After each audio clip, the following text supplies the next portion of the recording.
نابالغ اولاد په نوم باندې او یا د دوی په ملکیت کې چې نقد رقم وي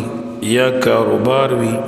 یا سره سپین وي د دې ټولو شیزونو په دوی باندې زکات نشته دی. دارنګه کم خلک چې وړو ماشومانو دپاره د مخکې نه سونا چاندي او یا د دې زیورات جوړوي او سنبالي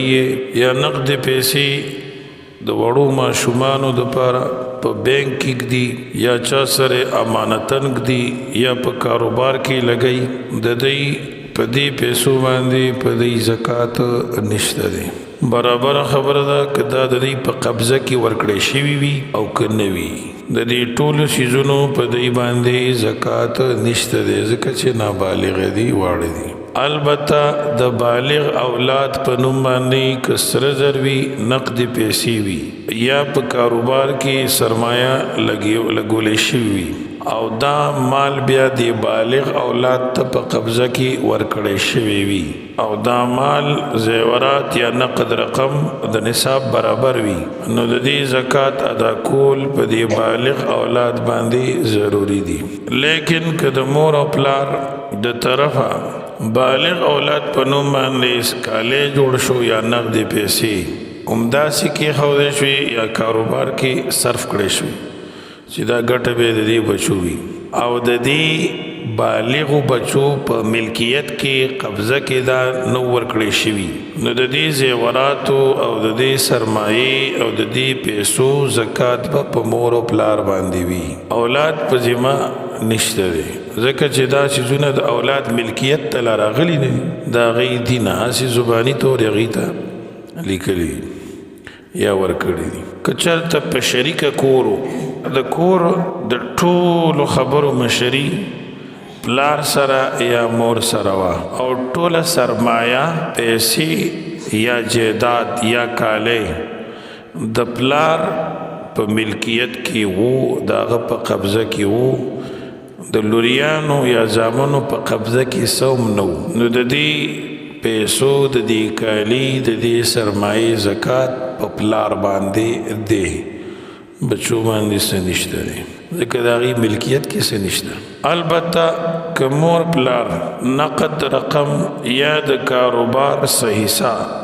خپل اولاد کې تقسیم کی او هغې ته ورکي د هغې په قبضه کې نو کم مال رقم یا کاروبار کومه حصه چې د اولاد په قبضه کې وي او دا نصاب ته رسیدلی وي نو د اولاد چې څومره ملکیت وي او د څومره قبضه وي په دومره سرمایه یا دومره حصه تجارت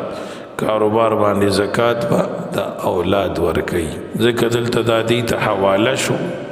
دې ته قبضه کې ورکړلی شو نو زکات به هم په دې باندې عاید وي.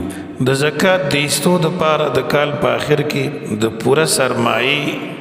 او کاروبار نقد رقم او بل سره چې کمې پیسې وي د دې ټولو حساب لګول ضروری دي بیا به زکات ورکړي. مثلا څه په دکان کې بندي دي دا هم ستا دي څه دي خلکو له سودا ورکړې ده پیسې ورته پاتې دي دا هم پیسې دي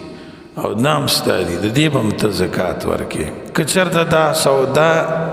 یو داسې خلکو وړې وه چې ستا دا یقین نو چې دی به دا پیسې راکړي دا ډوبې دي یا تا چا له قرض همداسې سرمایه یا پیسې ورکړې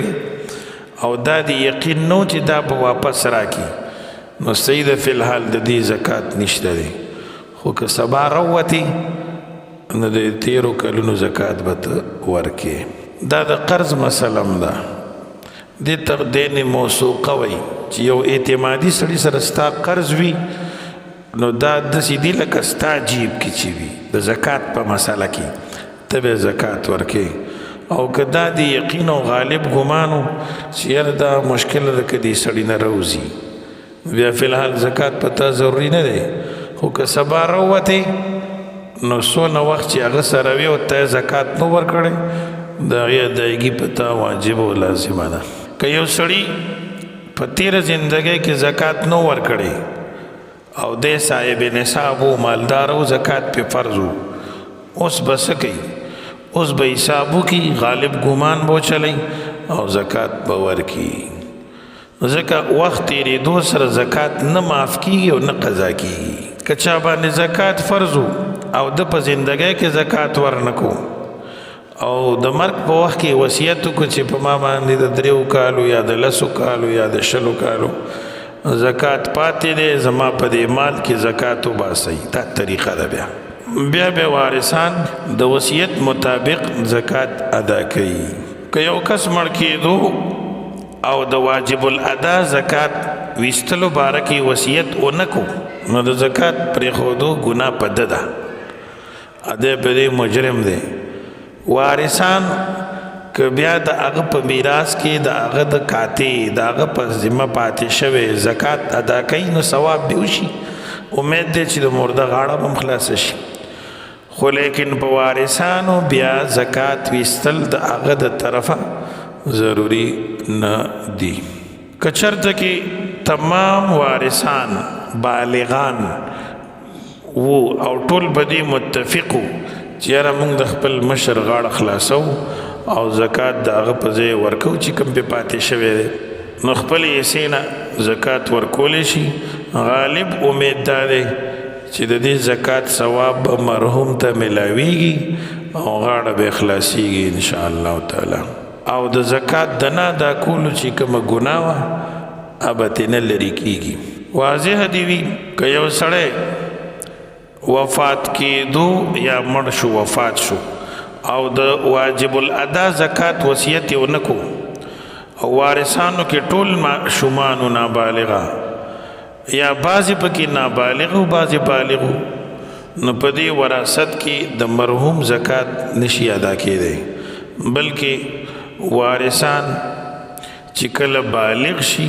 بیا هم په هغې باندې د مرحوم د طرفه زکات ادا کول لازم نه دي خو که بالغېدو نه بعد په خپله خوښه او مرضۍ باندې د مرحوم پلار یا مور د طرفه زکات ادا کوي د الله نه امید دی چې الله پاک به قبلوي او د دې مرده غاړه به الله تعالی خلاصوي بیا هم چې کوم وارثان بالغان وي د خپلې حصې نه د مرده پلار یا مور یا د بل مشر زکات ویستی شي د نابالغو د حصې نه نشي ویستلی دا مسائل ضروری دي الله پاک دې موږ او تاسو په دې باندې عمل کوونکي وګرځوي د زکات مقصد دا دی چې دا د الله تعالی یو اهم حکم دی په مال کې الله تعالی قرآن حکیم کې فرمایي خذ من اموالهم صدقة تطهرهم بها وتزكيهم وصل عليهم ان صلاتك سكن لهم اے زما پیغمبرا خذ من اموالهم والد دی د مالوننا صدقة زکات تطهرهم بها چې ته پاکې دی لره په دې زکات ادا کولو سره او تزکیه کې وصل علیهم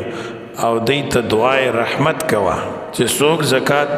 ادا کوي دی ته دعا کوا ان صلاتک سکن لهم ستا د دعاګانې دی د پاره د تسکین او د آرام ذریعہ ده دی وجنه عبدالله بن ابي اوفا رضی الله عنه یو صحابي دی امام قرطبي لیکلی دی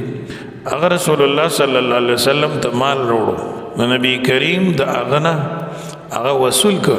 او د هغه نوم یې واغشت او دعا یې ورته وکړه اللهم صل علی آل ابي اوفا خدای د په خاندان کې برکت واچي بچو کې برکت واچي نو دا زموږ د دین فرض دی او دا اهم خبره ده بعضې خلک زکاتونه ادارو ته ورکوي فاونډیشنو ته یې ورکوي ټرسټونو ته یې ورکوي د هغې پته نه لګي ځینې خلک د زکات نه د ځان بچکولو دپاره په بینک کې غیر مسلم لیکي عالمان وي دا کافر شو په دې خبره رضا په کفر دی چې د زکات نه بچ د زکات د ټول نه ښه طریقه دا ده چې سړی په خپل لاس ورکړي حکومتي نظام هم خراب دی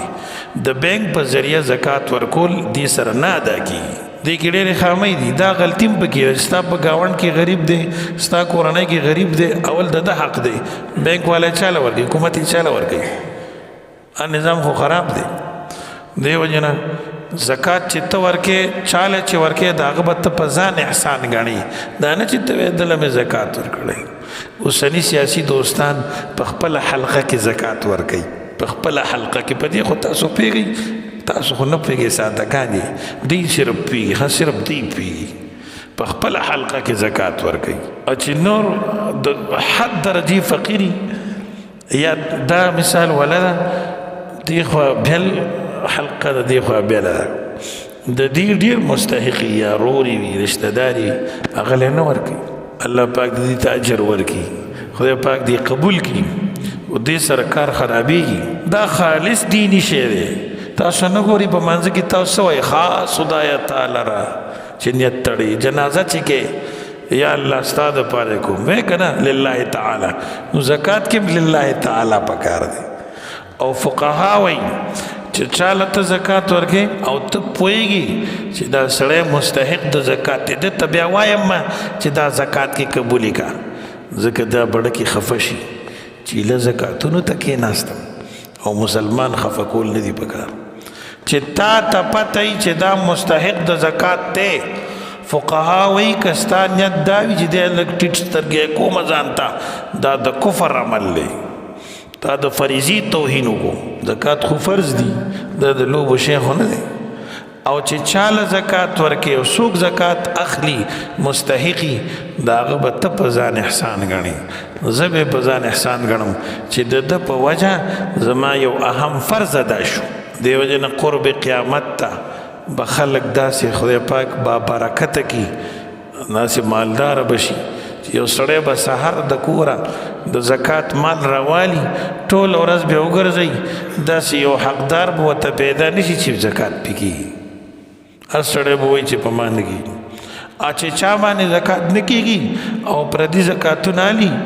نو د خلکو فرض خراب کړل که هغه ته پته نه وه نو هغه زکات شوی دی خو چې ما ته پته وي چې په ما زکات نه کېږي او زه علم نو په دې زه ګناهګارۍ کې مو دا ما دپاره حرام دي څه شی الله دې موږ تاسو ته پوه او عمل راکړي سبحان ربک رب العزة عما یصفون وسلام علی المرسلین والحمد لله رب العالمین